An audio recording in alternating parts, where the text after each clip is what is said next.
So the will is outside of that, whether it's for a noble cause or whether it's for a different person who is not from the inheritance.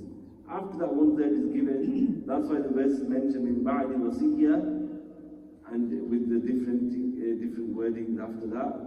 After the Wasiyya that was made, or dain, or the debt, or the loan that was owed, and then after that you have this share will be given. In terms of the children, if there's boys and girls, then the boys' share will be double to that of the girls. So each boy will have 2 shares and each girl will have 1.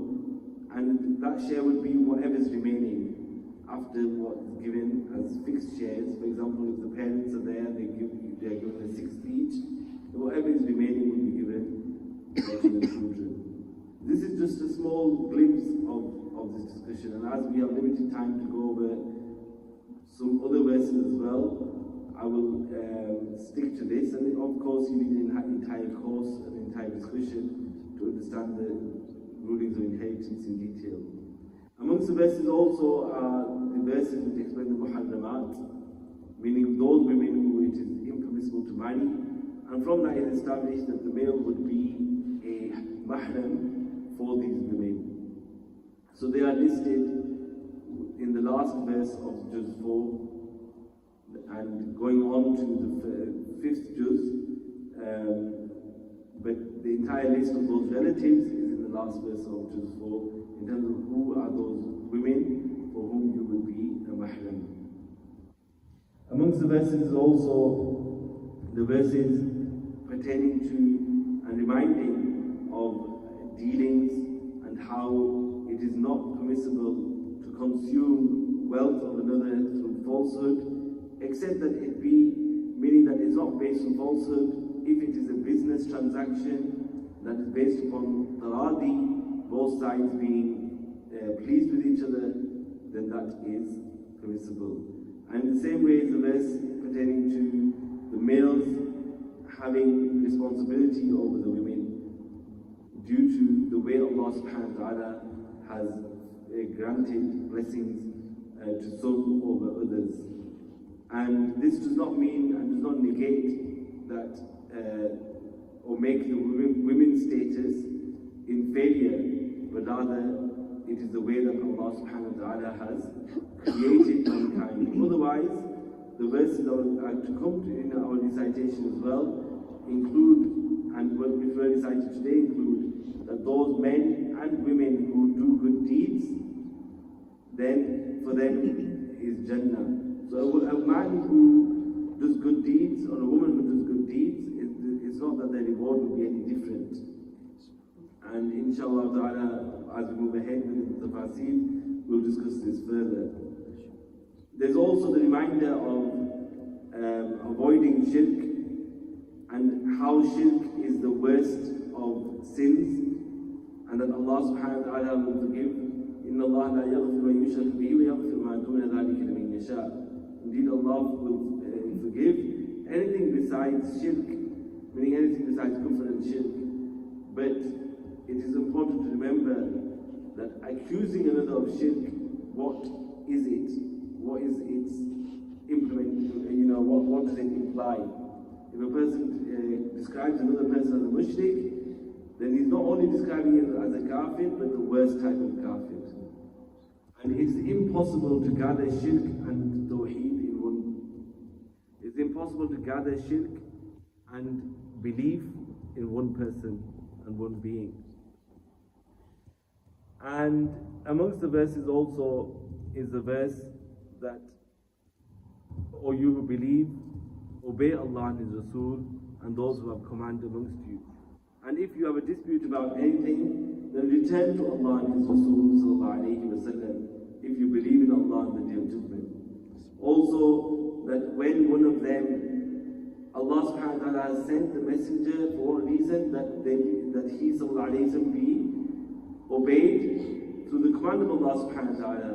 And if one of them does wrong upon themselves, then they should come to you, meaning to the Messenger of Allah sallallahu alayhi wa sallam, and seek forgiveness from Allah subhanahu wa ta'ala. And the Messenger of Allah sallallahu alayhi wa sallam seek forgiveness for them. then they will find Allah subhanahu wa ta'ala to be Tawwab and Rahim, acceptor of Tawbah and most merciful. And with Qasam is mentioned that, nay, by your Lord, they will not be believers until they make you the judge in relation to those matters of dispute that is between them. And they do not find any difficulty in accepting your command. Amongst the verses also is that those who obey Allah and His Rasul, then they will be with those who Allah has blessed from the prophets and the Siddiqeen and the Shuhada, the martyrs and the pious. And how great and how beautiful is that as companionship. And there's backgrounds to these verses, but the time is not allowing to discuss them in any detail. In the same way, amongst the verses is that when you are greeted with tahiyyah, then you should return the same amount or even better than that.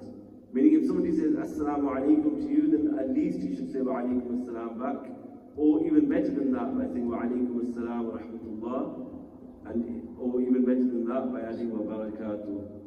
The ruling pertaining to those who have murdered another person, then what is the ruling for them, and what is the punishment for them in Islamic court is described within these verses.